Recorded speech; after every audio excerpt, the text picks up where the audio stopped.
tenemos un punto de partida en el análisis histórico, porque fíjate que la política latinoamericana, por el espíritu díscolo, vitriólico, indisciplinado que tenemos, tiene muchos altibajos.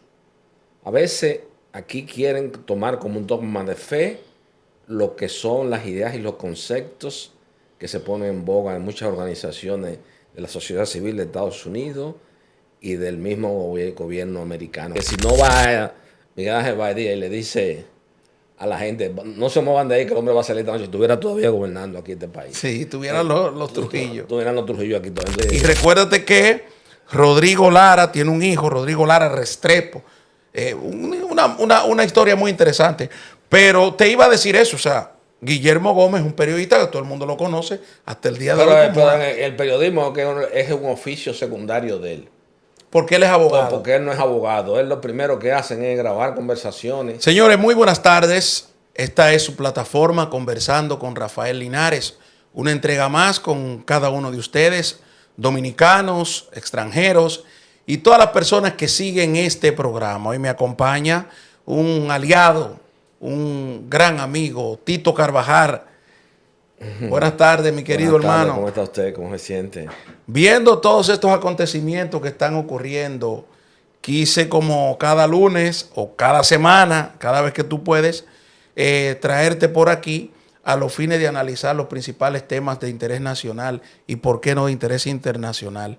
Vemos a Diosdado Cabello que le ha respondido al presidente de la República y a la República Dominicana, como se dice.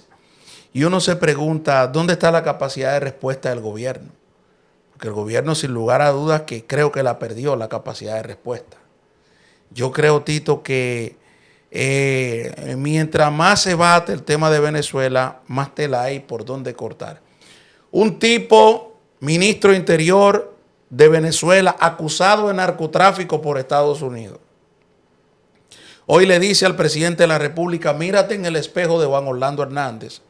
Es decir, le está diciendo a Luis Abinader, mírate en el ejemplo que Juan Orlando Hernández le dio de todo, lo llevaron a la Cámara, a la Casa Blanca y lo acusaron de narcotráfico. Es decir, que al presidente de la República en cualquier momento lo pueden acusar de narcotráfico cuando no le sea útil al poder, según Diosdado Cabello. Pero lo que me resulta extraño es que sea una persona acusada ya por narcotráfico y con amplia investigación por parte de la DEA y del FBI, quien le haga esa amenaza al presidente dominicano. Sí, eso está como misterioso, eso está como esa acusación. Bueno, tenemos un punto de partida en el análisis histórico, porque fíjate que la política latinoamericana, por el espíritu díscolo, vitriólico, indisciplinado que tenemos, tiene muchos altibajos. A veces aquí quieren tomar como un dogma de fe lo que son las ideas y los conceptos que se ponen en boga en muchas organizaciones de la sociedad civil de Estados Unidos y del mismo gobierno americano, cuando posteriormente vienen y replantean posteriormente otras ideas y otros conceptos de desarrollo humano mucho antes de haber transcurrido una década. Por eso era que Víctor Medina Benet, ese famoso puertorriqueño que escribió uno de los libros más apasionados de la historia contemporánea nacional como el responsable del fracaso de la Tercera República, decía que nosotros estamos en una permanente circularidad. Por eso que es parte de su desarrollo mental. Porque cada gobierno que viene con una política nueva, viene con una implementación nueva, trata de abordar todo lo que hizo el anterior. Y eso de la muerte de Trujillo para acá, ninguno lo han hecho diferente. Por eso es, como reitero una vez más, frente al país, y pareceré reiterativo, pero es la historia y es la realidad social, histórica y política dominicana, que de la muerte de Trujillo para acá, ninguno lo han hecho diferente. Y por eso es que el fantasma de Trujillo anda rodándonos, anda persiguiendo a los dominicanos, porque cuando hacemos un análisis comparado de las políticas públicas que se implementaron en la era y la que vemos lo que hay en la apertura de la democracia, usted dirá, bueno, eso es un sofisma, eso es un aspecto temático de una conversación entre dos personas que tienen disquisiciones sobre el desarrollo social y político de una sociedad, no. Es que son realidades concretas y específicas. Y en Venezuela obviamente ha habido un problema de deterioro total del sentido de cómo uno de los países más ricos biológicamente del mundo, por unas políticas públicas que ya el mismo Carlos Andrés lo había previsto, se convierte potencialmente en uno de los países más pobres del mundo y que más segregación tiene, más migración tiene fuera de su país, lo que te indica que en la conducción de la cosa pública en Venezuela ha habido un fracaso total por parte de estas personas que obviamente se están enfrentando a una serie de situaciones que realmente en el aspecto internacional están quedándose en un escenario muy aislado. Porque ellos están confiando mucho en China continental y están confiando mucho en Rusia. Pero parece que le ha salido bien. Pero le ha salido bien porque tienen una inteligencia cubana internamente que tiene un control de cada metro cuadrado. Entonces eso hay que estudiarlo bien, hay que estudiarlo a fondo, porque quizás el sentir de las mayorías sea que Maduro salga del poder y que hay un cambio político en Venezuela. Esa es la realidad. Sí. Eso no se puede, eso es una realidad no controvertida. ¿Por qué Maduro? Pero el hecho... ¿Por qué se ha hecho tan difícil la salida de Maduro? Por el control que tienen interno de la territorialidad de la República Dominicana. El mismo secreto por el cual... Venezolano. Sí. Por el mismo secreto por el cual Trujillo se mantuvo 31 años aquí en el poder. Que si no va Miguel Ángel Baidía y le dice a la gente, no se muevan de ahí que el hombre va a salir esta noche, si estuviera todavía gobernando aquí este país. Sí, tuvieran los Trujillo. Tuvieran los Trujillo aquí todavía. Entonces eso es lo que pasa. Entonces, en Venezuela hay... Fíjate que ya el hombre que salió presidente ya salió huyendo. Ya ese intento ahora de formular la democracia y la conducción de los destinos del Estado de Venezuela vuelve de nuevo a ser un fracaso. Claro. Un fracaso total, claro. Porque hay que estar claro. Sí. Ellos tienen el control completo de su país internamente, entonces ahora cualquier situación que se quiera verle en una lucha con la democracia, todo eso desde el punto de vista del concepto de las ideas políticas, es algo muy hermoso, una cosa, pero la realidad concreta, social, política y económica de lo interno de Venezuela es otra. Pero yo pienso que con la salida de Edmundo, primero, con el pasar de los días, lo que teníamos era una oxigenación a Maduro. Y segundo, que con la salida ya de Edmundo González a España, la consolidación de la dictadura ya se establece, porque si tú no tienes... Pero es que eso nunca tuvo en discusión, hasta en el momento más ácido de las conversaciones internacionales y las presiones, se vio la concreción que ellos tenían internamente. Sí. Es igual que La Habana, óyeme, después Fidel se muere Raúl Buenantá. O sea, esa estructura que se ha creado para, no la estructura de Johnny Aves García, que nada más se concentraba en darle galletas y trompar a la gente y quemarlo, y prenderle cigarrillo y lo que faltaba. Pero no, estamos hablando ya de tipos que sociológicamente y científicamente te estudian un determinado estamento social. Pero ¿y qué tan rico es Venezuela, por ejemplo? Y saben cómo manejar Venezuela. Venezuela es uno de los países más ricos biológicamente del mundo. Bueno, biológicamente. Pero las políticas públicas que se implementaron desde los gobiernos de Hugo Chávez Frías, eso fue en contra del sector privado. Y quien realmente en América Latina, porque aquí debemos el Estado ha resultado ineficiente y el verdadero productor de la riqueza, con sus vicios y debilidades, y aunque muchos han venido del origen del patrimonio del Estado dominicano, es el sector privado. Entonces ellos limitaron mucho el desarrollo del sector privado, impulsaron mucha estatización, y eso obviamente llevó a la quiebra a la economía venezolana, una de las economías más importantes de América Latina. Vámonos a los informes de la CEPAR de principios de los años 70 para que tuviera la gran riqueza que era Venezuela.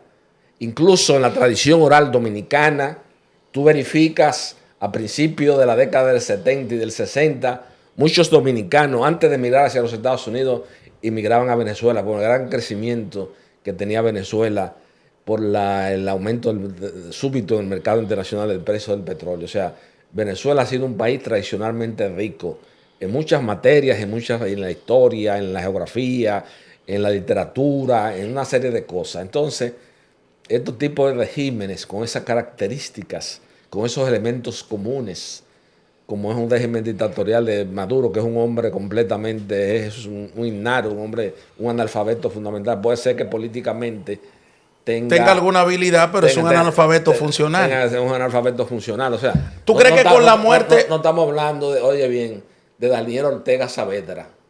Sí. Que Daniel Ortega Saavedra, tú puedes estar de acuerdo, no, que en Nicaragua hay una dictadura. Pero Daniel Ortega Saavedra fue un luchador del frente sandinista sí, completamente desde el inicio de su juventud. Y sufrió prisiones, sí, pero sufrió muchas cosas. Pero eso lo que se ha vuelto es una... Está bien, pero que ha terminado ahí. Pero lo que te quiero decir, que este es un político que tiene manejo de la situación. Sí. Porque que tiene uso de razón, está luchando políticamente contra la tiranía de los Somoza. Pero carajo, no sé qué es lo que era. Él era un manifestante importantísimo de uno de los sindicatos más importantes de Venezuela. Entonces, imagínate. Pero espérate. Él tenía una base social en aquel momento. Una base social, Base social, porque no importa de dónde venga el dirigente. Pero se disgrega. Y más de los sectores populares. Cuando hay crisis económica. Sí, pero ¿qué pasa? ¿Dónde Maduro viene a hacer el daño más grande a Venezuela? Bueno, cuando se unifica con todas estas políticas faranduleras de Chávez, todas estas conversaciones, todas estas cosas, eso que tú hablas de ese ataque permanente a la empresa privada venezolana, creó otra clase por encima de una clase ya establecida. Es decir, arrancaba para los barrios ricos venezolanos y arrancaba con un camión de pobres. Usted vive aquí, usted vive esto. Es una locura. Nacionalizar. Y entonces a los barrios que tenían valor no le dio valor. Y a los barrios que no tenían valor, un desastre. Y no hablar... Bueno, por eso que los economistas de Nueva York dicen que hay que hacer un tratado, un ensayo de cómo el chavismo y su secuela ha convertido a uno de los países más ricos biológicamente del mundo.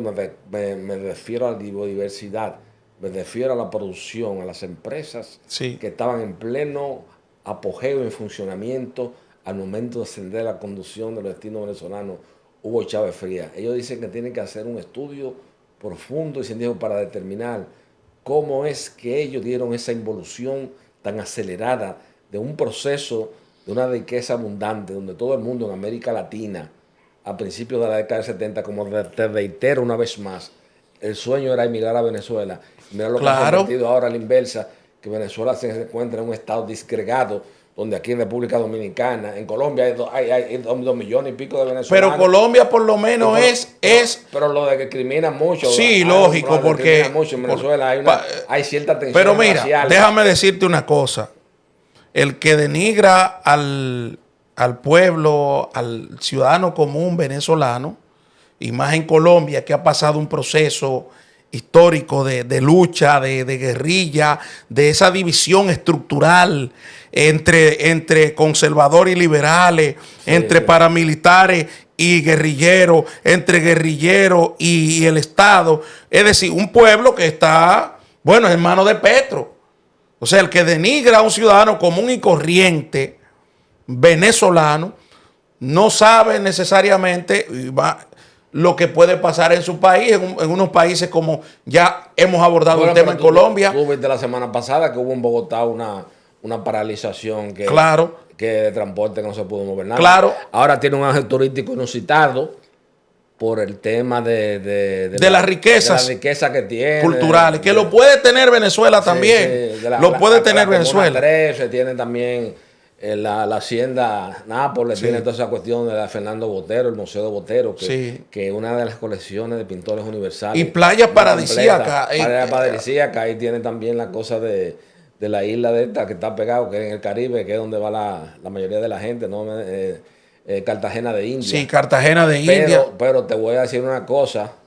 Venezuela, el hijo mío fue ahora con un grupo de la Universidad de Columbia y de NYU a un maratón que se hizo en Medellín. Y al hijo mío le llevaron, fue un grupo a probar por su cuenta para percatarse fuera del guía turístico, para percatarse de lo que es la realidad social y económica y política real de Colombia. Y para no cansarte el cuento, al hijo mío no le quitaron los zapatos porque le quitaron el reloj, le quitaron el celular, le quitaron todo. Todo, el grupo completo. O sea, estoy hablando de estudiantes de dos universidades élite de Norteamérica y que están situadas en el estado de Nueva York, como es Columbia y New York University.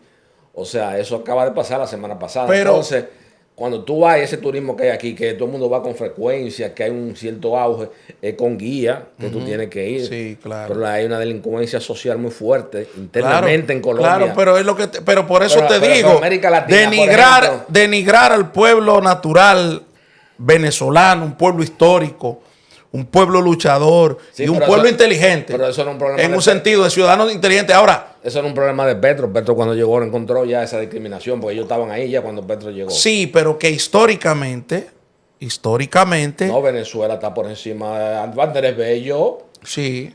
El de la luz, que el pez que ocupa en el agua. Sí. Ojo, pero Venezuela tiene Miguel Otero Silva, el de las casas muertas. Pero Venezuela tiene un inventario de intelectuales y de pintores. Pero ¿y por qué entonces Venezuela cae en Diosdado Cabello y cae por lo que yo te expliqué, en Maduro? Por la pendejada de la estructura que creó esa dictadura, que ha tenido un apoyo muy determinante, que es lo que la gente no entiende, porque hay que entender las dos cosas. Fíjate Cuba como se está cayendo a pedazos. Sí. Pero fíjate cómo en Cuba tú vas, sale del Hotel Nacional, sale a la 23 del Vedado caminando, tú no encuentras una sola protesta.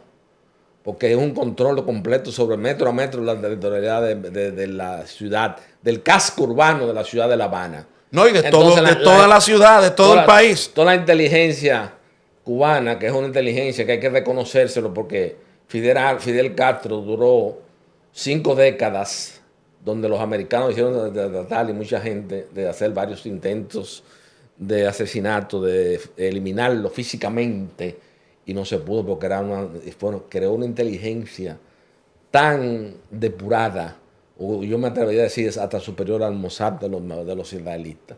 Entonces ese grupo es que está dándole soporte a Maduro. Se está dando soporte a Maduro. No son ni siquiera los venezolanos que están manejando la situación de seguridad interna de Venezuela. Es con asesores cubanos que saben cómo se maneja el coco aquí, porque en plena Guerra Fría, esa fue la mejor escuela que tuvieron en la década del 60 y mientras del 70. Muchos estaban bebiendo romo y en marihuana y en cocaína, entretenidos, ellos estaban en Estados Unidos, que le venía a cambiar, y muchos países de América Latina. No, pero espérate un momento, porque o sea, Estados Unidos no ha querido cambiar nada.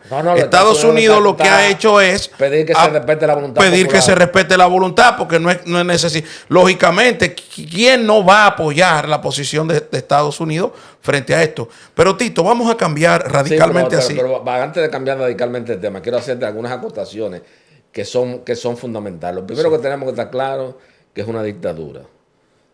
Tenemos que estar claros. De eso yo estoy claro. Que ya ellos perdieron el apoyo total del pueblo. El pueblo ya que necesita un cambio. Y ahí tiene que estudiarse eso y analizarse bien cómo se va a salir de eso en términos en el espacio y en el tiempo, para que no venga a valerse otra vez que tengan que Juan Bosch reescribir Bolívar y las guerras sociales. Ahí hay que salir obligatoriamente, ya eso llenó su espacio y su tiempo. Claro, la duración, porque como decía ese poeta postumista Andrés Avelino García y Solano, por eso que tú ves que mucha gente aquí se pusieron a hablar muchísimo disparate de Luis Abinader, y ahora están como los grandes defensores porque le dieron un carguito. Porque de que le meten cuarto, de una vez se cambian, de una vez cambian de idea. No. Yo estoy hablando de cosas, de ideas puntuales. Entonces, gente que tiene... Y gente que Luis ha creído en ellos y lo que han hecho es un fiasco. Claro. Por ejemplo, mire ese lío de los semáforos. Sí. Hace una semana y media. Sí, pero ese es el hijo de Guillermo Gómez que está metido en eso. Es una protección que se le ha dado al hijo de Guillermo Gómez, donde la propia Milagrito Ortiz Bosch no ha podido entrar. Y eso demuestra y viene a solidificar la idea, la tesis o el concepto que yo he planteado ante el país, que el Ministerio Público en República Dominicana, y sobre todo de que un Ministerio Público independiente es una ficción jurídica, porque el Ministerio Público que tenemos actualmente ni siquiera ha sabido documentar desde el punto de vista de los aspectos procesales del nuevo Código Procesal Penal, el aspecto de las pruebas que sustenten las acusaciones de los ilícitos penales. Pero con más razón tampoco ha tenido también la fuerza de manejar ciertas situaciones que el Estado Dominicano no puede, bajo ninguna circunstancia, escuela de pensamiento del presidente, desapoderarse de eso. Porque mire ese mismo caso del Intran.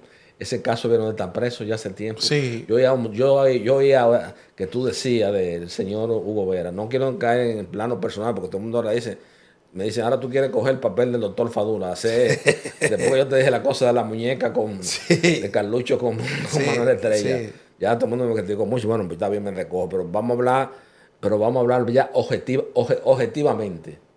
Tú me encantas lo que te quiero decir, porque eso es un fraude que quedó demostrado frente al país. Pero que entonces, todo el mundo, incluso hasta María Cela y ese muchacho, no le pasó nada. ¿Por qué? Porque está el hijo de Guillermito Gómez, que es una de las personas más, en la apertura y la democracia, es un hombre que te puedo yo decir, en síntesis, que representa la alta delincuencia social en el periodismo dominicano. ¿Pero cómo así? Claro, porque es un señor, primero cuando el gobierno de Jorge Blanco se enquistó en el Palacio Nacional, hizo que Jorge Blanco no dejara volar en helicóptero al doctor Balaguer en la campaña de 1986. Sí. Y lo cual airó mucho al doctor Balaguer, porque caminar en una camioneta o en un jeep al doctor Balaguer le producía un gran mareo.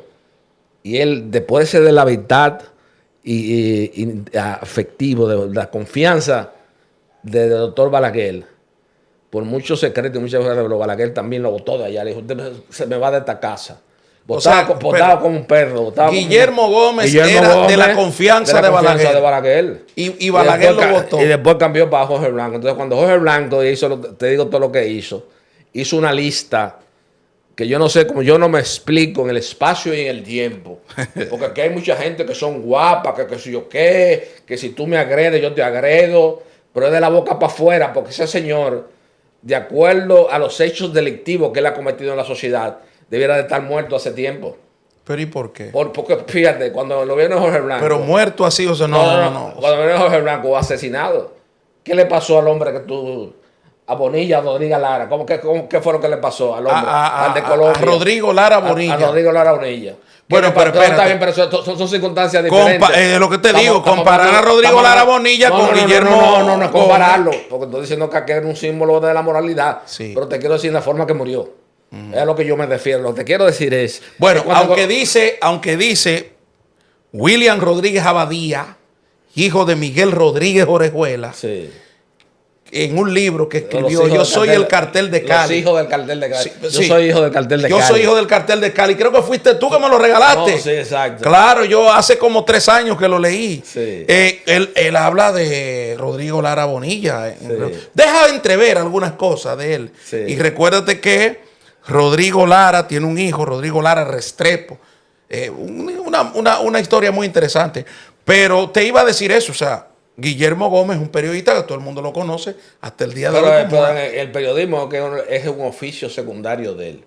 ¿Por qué él es abogado? Porque él no es abogado. Él lo primero que hacen es grabar conversaciones. Cuando Ramoncito, mi primo, tenía el reinado de este país, tenía todo el país a su pie del Banco Intercontinental. Y Guillermo Gómez iba toda la mañana a rendirle un informe a él de conversaciones intervenidas que él hacía. Él le ganó el negocio, se le quitó el negocio a Fran Cabral Carcaño. Tú no ves que Fran Cabral Carcaño está por ahí ladrándole a la luna que no sabe ni cómo se va. No, ya está muy mayor. Ya. Entonces, Fran debe tener 80 y pico de años, ¿no? Él enseñó también al hijo, al que está en el plan del Intran. Y todo el lío del Intran, para que tú lo sepas, con los semáforos, no se ha originado porque como aparece el de compra de contrataciones, que viene y yo... El problema era espionaje. Por el espionaje se originó. que hicieron un chantaje a una gente, hay cierta gente que no se den al chantaje. ¿Entiendes lo que te quiero decir? Sí. O sea, porque aquí todo el mundo nos conocemos. Aquí todo el que chantajea se sabe quién chantajea. Sí. ¿Quién chantajea? Aquí hay un destacado dirigente político que hoy ostenta una función pública importante, que su oficio particular es ser un chantajista profesional. Eso hay que decirlo claro. Bueno, pero imagínate, aquí hay cosas eso hay que decirlo claro. Pero entonces, volviendo al tema de Guillermo Gómez, sí. Y yo mirando al señor presidente que está haciendo un esfuerzo realmente loable porque el país salga adelante, cuando se ve ese tipo de situaciones que ensucian las cosas de la administración de los bienes patrimoniales del Estado, pues uno se siente un poquito como desalentado. A veces uno comienza a evocar tesis históricas de un profundo pesimismo sobre el origen y el destino del pueblo dominicano. Pero el Ministerio Público está ahí, no se ha actuado. Entonces, aquí tiene que haber tú mismo dijiste con mucha propiedad, porque ya aquí hay que empezar eso. Ya aquí empezaron en los restaurantes a vocear el ladrón. Sí. Porque aquí hubo uno ahora que en estos días lo descargaron en una sentencia de la Cámara Penal de la Suprema Corte. Yo lo entendí bien. Porque también hay un populismo político, un populismo en la jurisdicción penal. Y también en ciertos poderes fácticos en medios de comunicación que quieren incidir en la decisión de los jueces sin conocer el procedimiento probatorio. Aquí hay un bandidaje colectivo. Aquí hay un bandidaje colectivo.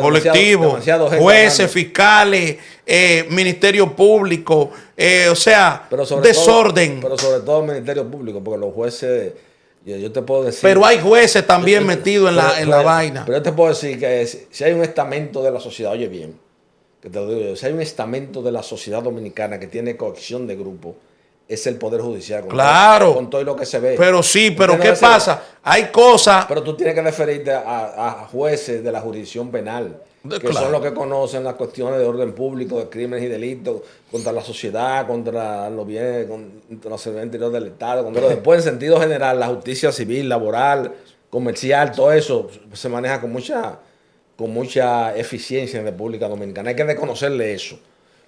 Bueno, por ejemplo, ahora se dijo que Luis Henry Molina, porque también eso es otra cosa. Sí. Y yo te voy a pedir... Pero vamos a dejar a Luis Henry Molina para después de la pausa. Sí, pero déjame decirte esto, espérate. Sí. Tú que eres un joven periodista, no, porque tú no eres periodista. Porque los periodistas lo que están ahí de peseteros pidiendo los cuartos, o hablar bien de fulano, que esto, que lo otro, que está hecho la cosa más ineficiente, que el hombre que esto, que lo otro. No. Tú eres un estudioso y un político de la sociedad que te ha convertido en una especie, como decía Pedro Fernández Pey, en una especie nihilista, contradictor de paradigma y de verdad sistematizada. Tú eres un cuestionador, una persona rompiente en la sociedad. Y yo lo que te pido, como hermano que soy tuyo, que al momento de emitir el juicio, y tú lo haces muy bien, pero aquí en la cosa se habla demasiado disparate en las redes sociales. Por eso es que tú has cogido tanto auge a la desaparición de Fernando Civilio. Tú has cogido tanto auge en las redes sociales, porque el 90% de lo que tú ves en las redes sociales son basura. Yo nada más oigo 2 personas en las redes sociales, que a ti y a Fadul, porque me gusta a veces su estilo sí. medio... Y que es un intelectual, medio que es un intelectual, un hombre leído. Pero después la mayoría, eso hablando disparate, y que van a tener que decir qué, y que lo otro.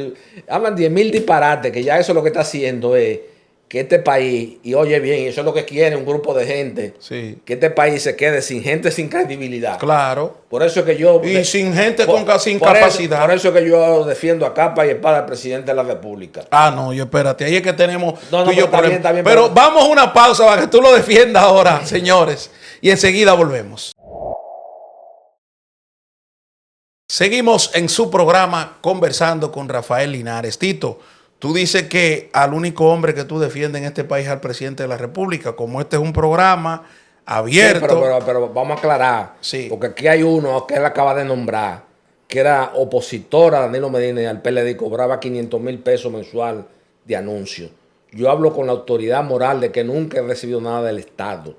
Nunca he recibido ningún favor, ni una obra, ni nada. O sea, que yo puedo... Yo siempre he dicho algo. Y la calidad moral para yo hacer un enfoque que sea necesario. Entonces, yo lo que te quiero decir, sí. que dentro de ese grupo de Porque te voy a decir una cosa, tampoco no son los niños cantores de Viena que acompañan al presidente de la República, es un grupo de gatos. Bueno, yo pienso que uno de los principales errores que él ha cometido en estos últimos días pero no, que no lo va a traer de es Suiza. Mantener una serie de funcionarios Pero ahí. que no lo va a traer de Suiza. Oye, bueno, pero espérate. Pero yo lo que te quiero decir. Por los escándalos, por ejemplo, mira, Que el ministro de la Vivienda, escándalo tras escándalo.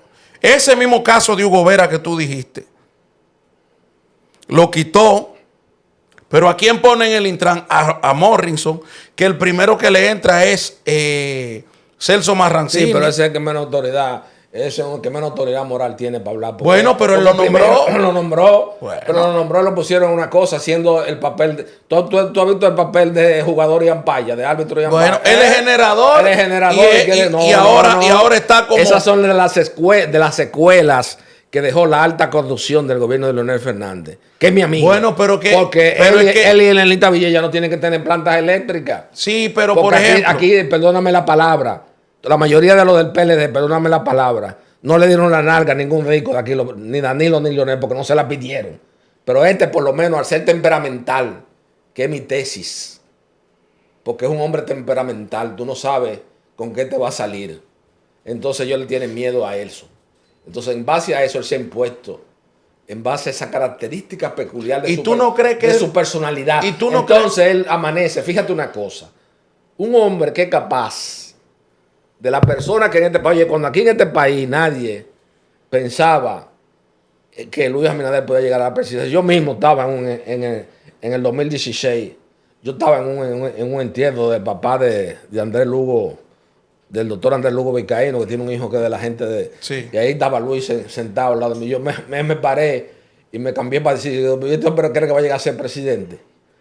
Y mira la paradoja de la vida, llegó a ser presidente, pero es un presidente, lo que te quiero decir, que es un presidente atípico con relación, porque fue un hombre que es capaz de que cuando en ese momento nadie pensaba en que Luis Abinader era un proyecto político viable, Roberto Fulcar fue el que se fajó y se tiró eso arriba. Pero volvemos a lo mismo, mira cómo han maltratado. Entonces después por un chisme de cosas de corrupción, fue él frente al rumor público, y frente a una serie de indicios, cosas, cuestiones que habían, que hizo, sacrificó su figura política más importante, eso no lo hace todo el mundo. Leonel Fernández lo que hizo fue proteger a muchísima gente. Cuando los americanos pidieron a Medina en extradición, ¿qué pasó? ¿Y lo pidieron en extradición? Pues tú lo sabes mejor que yo, porque tú manejas más esos datos. Tú lo sabes mejor, no está aquel irónico, porque tú sabes que él está pedido en extradición. O que se pare en Puerto Rico por el dólar, que vaya en un vuelo. O que se vaya en una lancha para allá afuera para que tú veas. Y que lo agarren en alta mar para que tú veas. Que sepan ellos, él ni siquiera a la playa se va a bañar para que no vengan a buscarlo hoy en un yequí. Sí, al estilo de Ociel Cárdenas, que se lo llevaron, se fue a bañar y cosas ahí. Y se lo llevaron. Lo fueron llevando para alta mar. Entonces, yo lo que te quiero decir, que una persona así, que por una cuestión te manda una señal de una moral social que quiere imponerle a su gobierno. Ahora, de que se le pueda imponer, no se le va a imponer, porque obviamente esto está compuesto por dominicanos y por un paquete de tigres. Sí. Y además, el ADN de esa cuestión, mira ese mismo Carlos Bonilla que tú mencionas. Ese le dieron el canódromo, hicieron una serie de negocios, porque esa es una persona que yo podría decir que goza de la intimidad del presidente de la República. Es una persona cosa, con lo cual me extraña mucho, porque él es una persona que él, en términos personales, es lo que yo quiero decir, sí, ha mandado señales de que al que mete la pata le dan para abajo de una vez.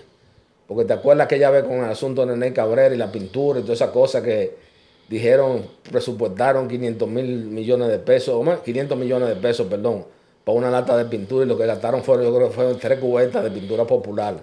Fue lo que gastaron y se robaron el dinero. Inmediatamente él lo sancionó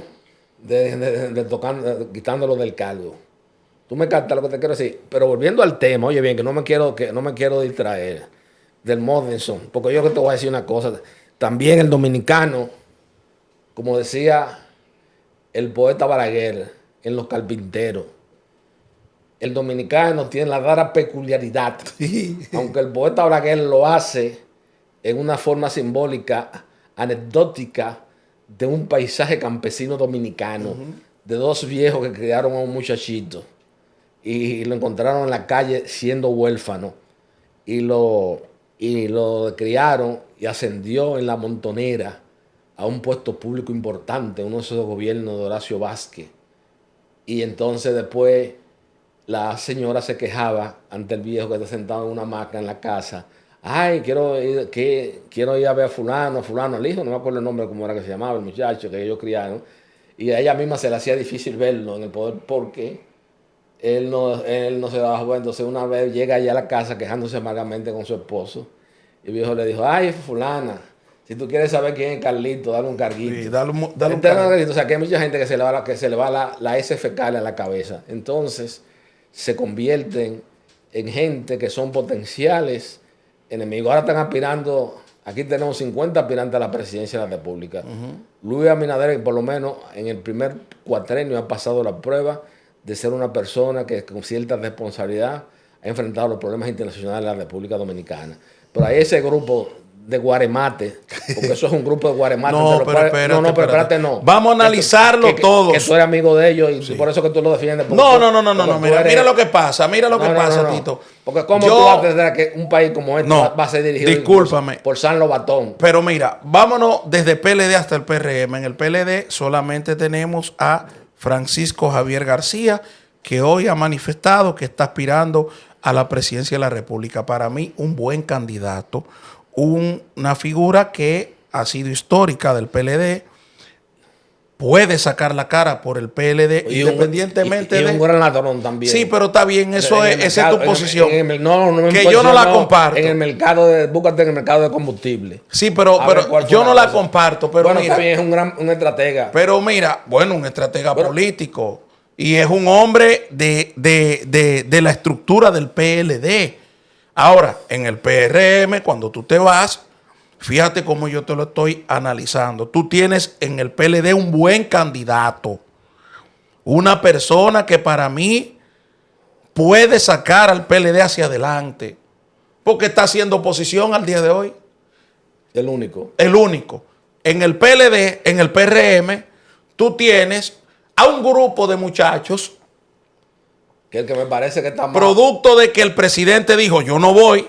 Entonces surge Yayo San Lobatón, Carolina Mejía, David Collado, que es la figura a vencer dentro de todos y por todos. Yo vine en cuenta porque él es el que tiene la mayor puntuación. Entonces, Wellington Arnaud. Wellington Arnaud es el que tiene el mejor equipo. Porque ese tiene 25 diputados. Pero yo dije aquí.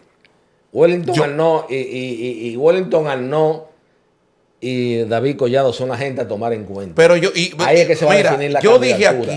Yo dije aquí. Después los demás son unos guaremates. Pero yo dije aquí que conociendo estructuras políticas dentro del PRD y ahora en el PRM, ahí hay que tener cuidado con todos esos candidatos a presidentes. Porque la mayoría aprendió a trabajar política. Porque aquí hay gente que dice, yo quiero aspirar a diputado, yo quiero aspirar a presidente, yo quiero aspirar a vicepresidente, sin ninguna estructura política, ve lo que me salga mi bon. Pero en el PRM tú tienes a todo el mundo con una estructura afinada. Sí, pero... Fíjate cómo te analicé el caso del PLD. Ahora, en el caso del PRM, tú tienes a David Collado con una gran estructura política dentro del partido, y fuera de la sociedad. Y fuera del partido y fuera del PRM. Y Wellington Arnaud también. Espérate. Tiene a Wellington Arnaud, que yo fui el primero que dije aquí. Wellington viene de una estructura en el proyecto de Hipólito Mejía en el 2010, 11 y 12. La avanzada política. Claro. Pero Yayo San Lobatón viene de una estructura, siempre ha trabajado estructura, en el Distrito Nacional, en el Gran Santo Domingo, en el distrito fundamentalmente, pero Yayo siempre ha trabajado estructura. Tony Peña Guava. Y parte de Batoni. Pero es bien.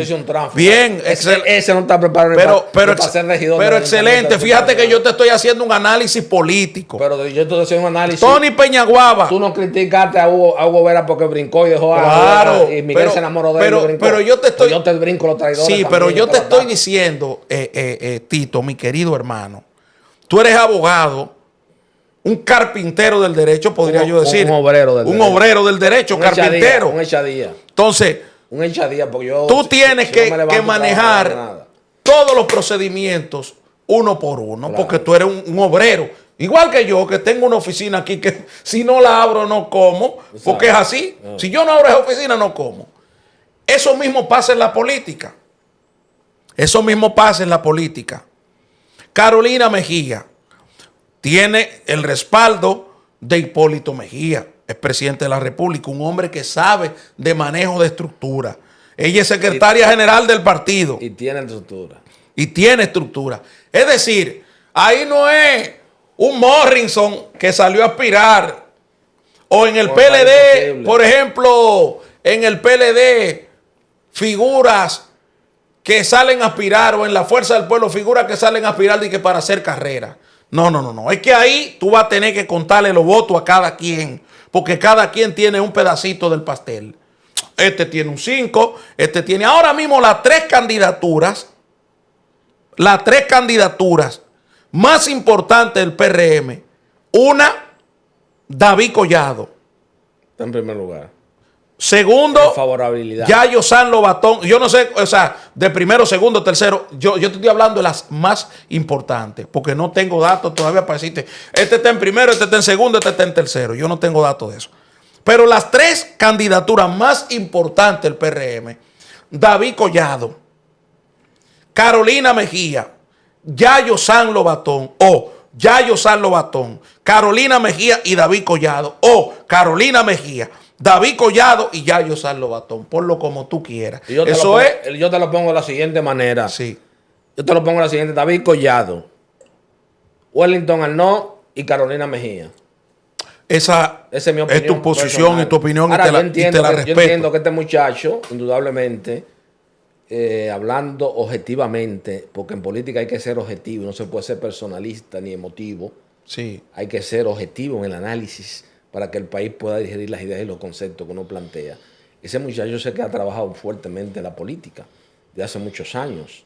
Tuvo primero un gran... ¿Cuál muchacho? El director de aduana, el amigo tuyo, San Lobatón, que particularmente no es una persona de mi agrado, pero es una persona que tengo entendido que ha hecho una labor también en la administración de aduanas muy eficiente y con mucha transparencia. Y él sí es un activista político que tiene una experiencia acumulada, pero yo he visto encuestas sectoriales que se han hecho gente del sector privado de aquí, gente del grupo selecto de aquí, que aprendieron por donde se le entra el agua al coco, que el que tiene el mayor índice de favorabilidad al momento, al corte, porque eso puede cambiar. Claro, porque estamos... pero faltan 4 años. No, eso puede cambiar. Faltan 4 años. Como decía Andrés Javier. Por eso que te estoy diciendo que hay que mirar a Francisco Javier. Te hablo de Francisco Javier y a Leonel Fernández porque son los dos candidatos opositores que están...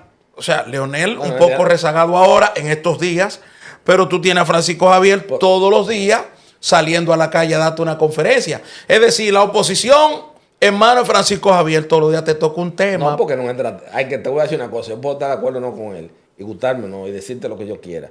Pero tengo que reconocer que un gran estratega ha sido en la apertura y la democracia, excluyendo esos gobiernos del poeta Balaguer que lo manejaba Fran Jorge y ese grupo de muchachos jóvenes, el retorno político de Balaguer en el 86. El estratega político más importante que hemos tenido en los últimos años es ese señor, Francisco Javier, que fue que incluso que hizo la campaña a Leonel Fernández en varias ocasiones. Claro, pero por eso que te digo. Entonces no es que van en coche. Son gente que lo único que tienen es vocación de poder. Sí. Son gente que ha tenido vocación de poder. Eso es así. Y mira, la política yo no la llevo de muchachos, que qué sé yo, que mira. Cuando Trujillo llegó al poder aquí, llegó por vía una coyuntura. Trujillo nació el 24 de octubre del año 1891. Y en el 30, Trujillo tenía 39 años. Y ya era el hombre más rico. Y ya era el hombre más rico. De la República Dominicana. Y era presidente de la República. Trujillo con 39 años. 1891. 1909 y 1930, 39. Pero se fue Trujillo y Balaguer.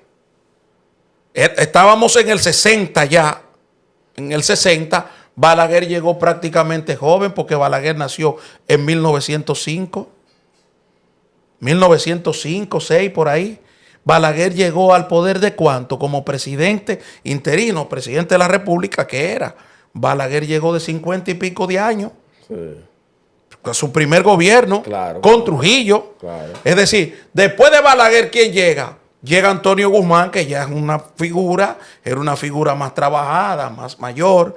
Tenemos que contar también los múltiples presidentes y los consejos de Estado y los Sí, triunviratos sí. que hubo de la noche del 30 de mayo al 24 de abril del año. Claro, 1900. pero esa no te la cuento. Fue muy inestable. Porque fue muy inestable. Bueno, terminó en manos de Rica. La debacle ya, la parte final. La parte final. Los residuos. Donald Reed Cabral, exactamente. Pariente de el que fue presidente del Senado en el 34, cuando promueve Mario Fermín Cabral, cuando promovió la Ciudad Trujillo y todo eso. El abuelo de Peggy. Sí, por eso pero para volver al tema, no te trato este periodo de inestabilidad para hablarte de las edades y para hablarte de los proyectos políticos, que no es de que porque es muy joven, que no puede ser, que tú y que el otro, como tampoco. Es una vieja, esa no puede aspirar. Espérate, pero no, yo me llevo del maestro Euclides Gutiérrez Félix en su exposición que dice, señores, pero la Segunda Guerra Mundial aquí la ganaron los viejos, la ganó Churchill. ¿Cuántos años tenía? Sí. La ganó Estados Unidos, Roosevelt y... Sí. O sea, vamos a hablar claro. O sea, aquí yo no me llevo de esos títulos de que tú eres joven, que tú eres... No. Si usted tiene estructura y si usted tiene un proyecto y lo echó para adelante... Estamos de acuerdo. ¿Sabes qué es un factor que va a ser determinante en la agenda electoral? En la misma recomposición de las fuerzas políticas. Porque, por ejemplo, fíjate un tema. Nosotros hemos cuestionado, yo he sido copartícipe de muchas de esas cuestionamiento al gobierno de don Danilo Medina Sánchez. Sí. Pero fíjate que una de las decisiones de Estado más trascendentes que se han tomado en los últimos años, la tomó don Danilo Medina Sánchez, fue la construcción de la planta de Punta Catalina. Fíjate ahora mismo la debacle que hay en el sistema eléctrico. Y esa compañía está aportando casi cuántos kilovatios al sistema. Pero y está dejando 250. Pero no se defienden. Entonces, no salen a defenderse. Entonces, ¿qué pasa? ¿O tú crees que Balaguer regresó al poder en el 86? Fue de que espérate que en 4 años. No, Balaguer salió a la calle. Claro. Balaguer salió a la calle. ¿Tú crees que Peña Gómez construyó ese partido? Que salió humillado en el 80, pero señor, en el 86-90, del 86-90, estaba preso ya un expresidente de la República. Oye bien. Sí. Un expresidente de la República. Huyendo la mayoría de su gabinete. Porque estaban huyendo la mayoría de su gabinete. Preso el secretario de la Fuerza Armada. El ministro administrativo de la presidencia. Pero ven acá, hermano. ¿Y tú crees? Y Peña Gómez se paró 4 años a hacer oposición. No llegó en el 90, pero ya en el 94 noción de poder a los 8 años. Claro, quiero decir. Entonces, es lo mismo con Leonel en el 2004. Leonel sale del poder en el 2000. Lo querían meter preso, lo querían esto, querían aquello, querían el otro, todo eso. No, que lo iban a meter preso. Y lo iban a meter preso. Si no es por un amigo tuyo que va y lo levanta de la cama. Dijo, ¿cuál amigo mío? Un amigo suyo, no se apure. No quiero crear fricciones ahora. Pero déjame decirte, y entonces, pero es saliendo para la calle. Exacto, y es defendiendo tu obra de gobierno.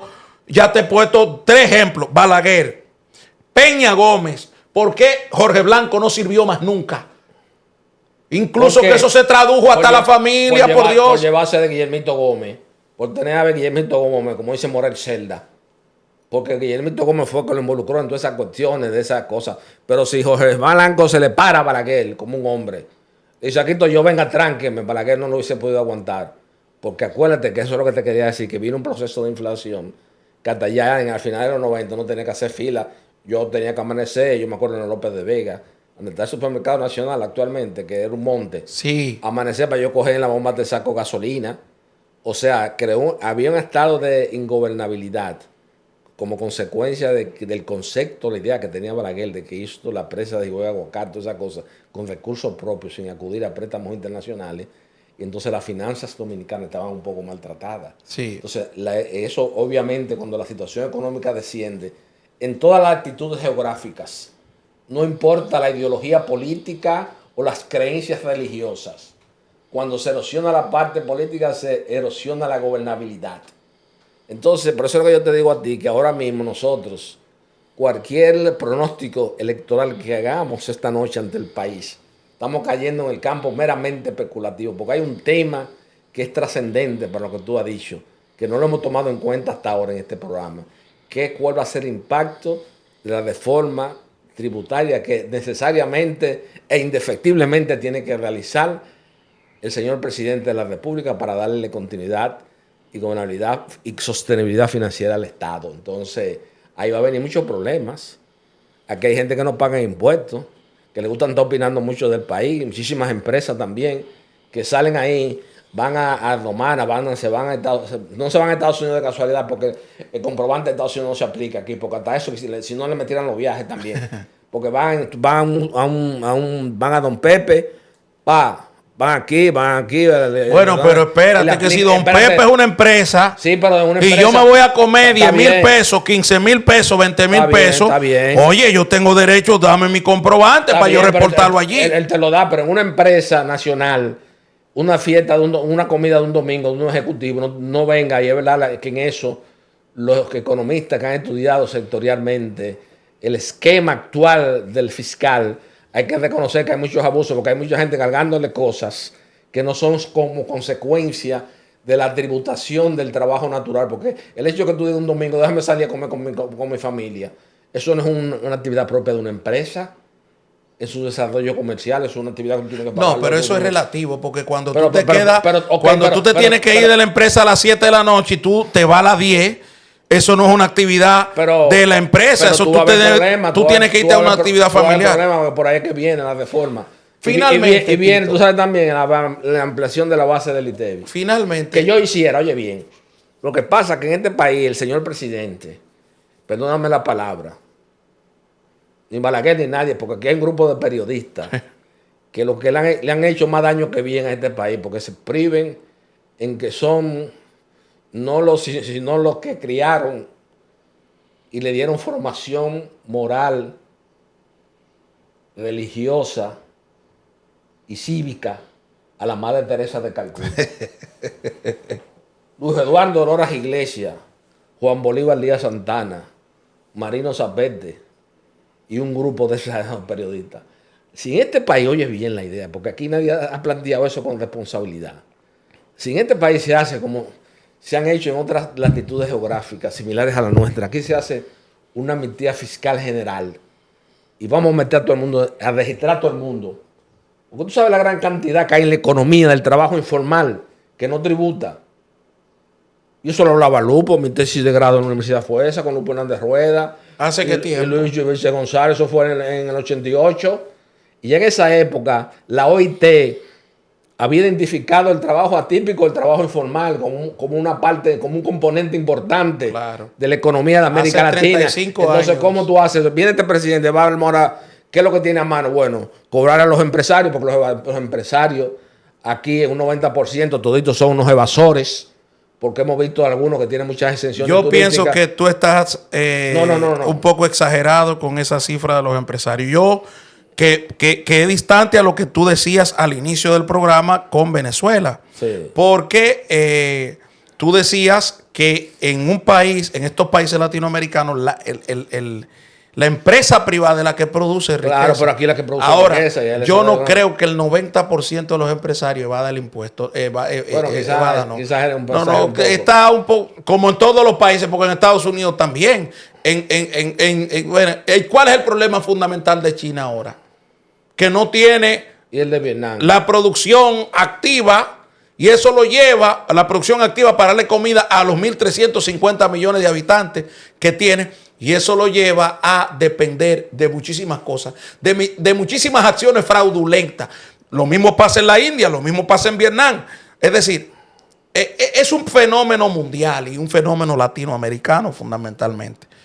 En estos países donde dame, como decía tu papá, dame 3 por la izquierda y pásame 2 por la derecha. Sí. O sea, en estos países latinoamericanos con esa cultura, Sí, pero lo que te quería decir... siempre tendrás un margen de empresarios, de gente que no se va a regularizar nunca y no va Sí, a pero fundamentar. yo te quería decir ya, a manera de conclusión, que si aquí se declarara una amnistía fiscal general y metieran todo el sector informal, ese o atípico en la economía, en la tributación, yo te garantizo que las finanzas públicas serán súper saneadas en la República Dominicana. Lo que pasa que de que aquí hablan, que una vez van a hacer un homenaje a un militar de categoría, porque las Fuerzas Armadas hay que entenderla como instrumento y Sí. como organización de la defensa del Estado, independientemente de la ideología política, de la ideología religiosa que tú tengas.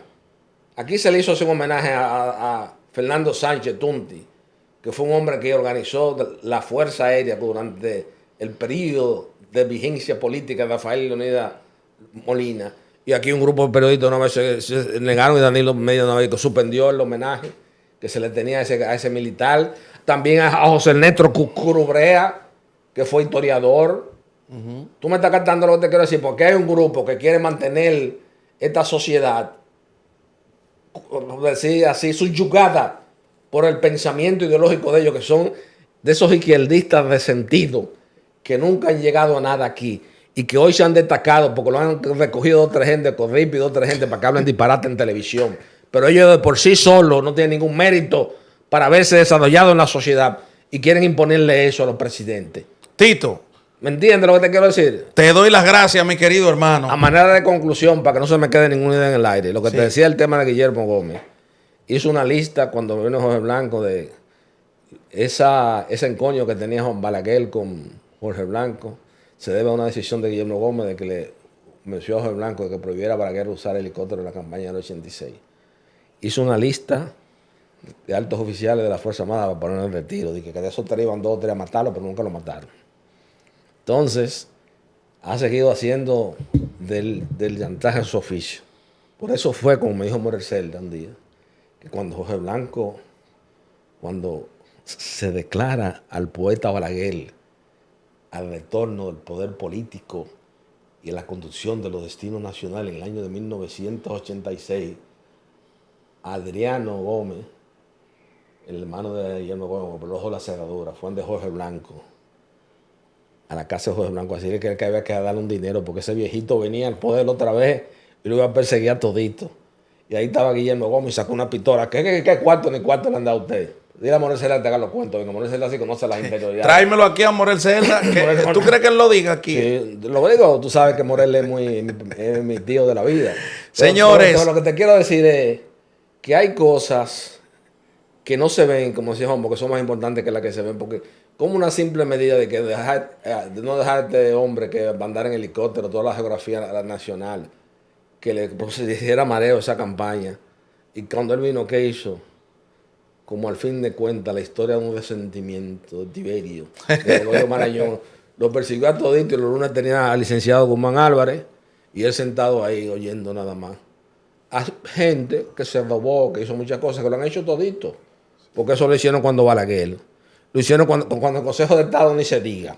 Sí. Porque el Consejo de Estado, tú buscas la caseta del triunvirato del Consejo de Estado, cómo declararon las propiedades de Trujillo. Y eso da pena. Pero las Después leyes, Balaguer en los 12 años hizo muchísimos millonarios. Ese fue el colchón social. todas las reses de Trujillo Sí, se las llevó un grupo. Un grupo. Todas las tierras del Estado las cogió un grupo. Pero que todavía siguen. Y cuando Hipólito hicieron un desorden grandísimo. Después anda el hijo de César Cedeño con un sello todavía.